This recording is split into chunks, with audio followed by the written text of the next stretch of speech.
So speaking of academics, I did the obvious academic thing, and I went to Bible Gateway and did a search and discovered that the word peace, at least in the translation I was looking at, appears in the Bible 430 times.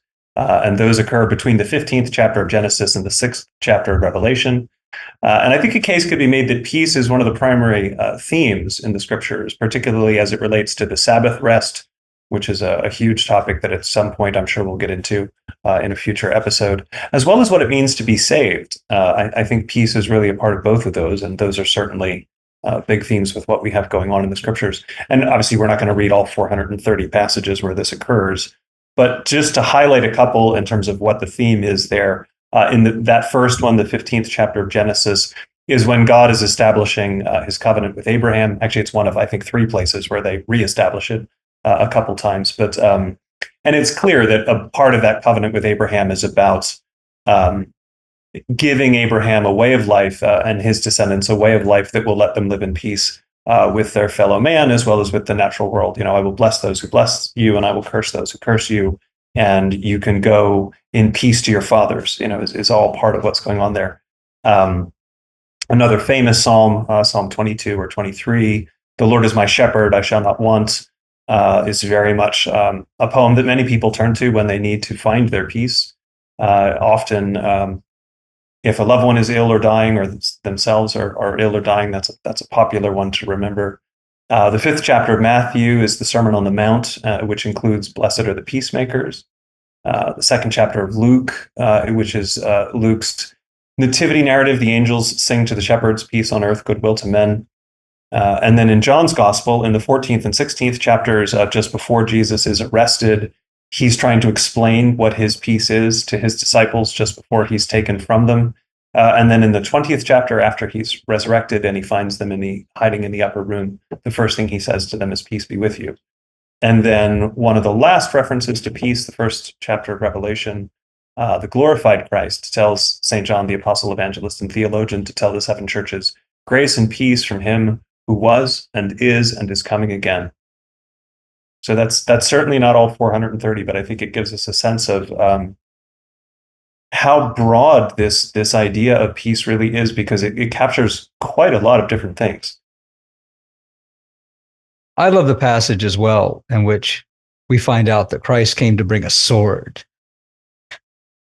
Because the truth is, we can have false peace. We can try to cultivate false peace. And I mean, just between people, our relationship with people, we can choose sometimes by default not to follow Christ deeply, the one who is peace, in order to maintain these relationships that will not lead us to peace. And sort of maybe on a level of tolerance in some ways. But if we do not give our whole selves to the one who is peace, then we can't share in his peace. And this is the beauty of peace when we talk about it. The depth of peace is this, is that by grace, by experience in God, we experience God's peace. We share in God's peace, so that when we express peace, we can be expressing not peace with human limitation, but a peace that is beyond our human limitation.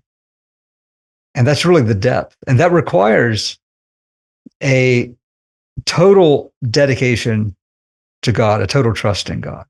And that's real faith. And that's what we're working on, not just an intellectual assent or even an intellectual sort of trust in God, but a real putting our trust and our devotion in who God is as a person, which is distinct from God doing what we want him to do. That's a distinct thing. I like to use the example of, when Peter is drowning in the waves and he holds up his hand for Christ to take a hold of him. Like that is the trust that we need in God, that knowing that when we reach out to him, that he will take care of us.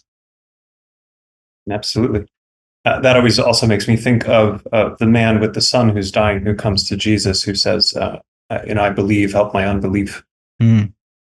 Or in the harrowing of Hades icon, Jesus is pulling Adam and Eve out of the grave by the wrist. Right. He is doing it for them. They want it, but they can't do it. He has to do it for them.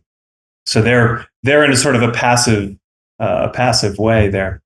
That goes back to the psalm, right? God is the one who does, and this is true of the spiritual life. It's true of salvation, that God is the one who saves. So much of the spiritual life on our part is giving God permission. It's putting ourselves in a place where we can receive what God has really already accomplished for us. So it is true. God is the one who acts, and if we remember and we behold and wonder at who He is and believe in Him, then He will do wonders in our lives.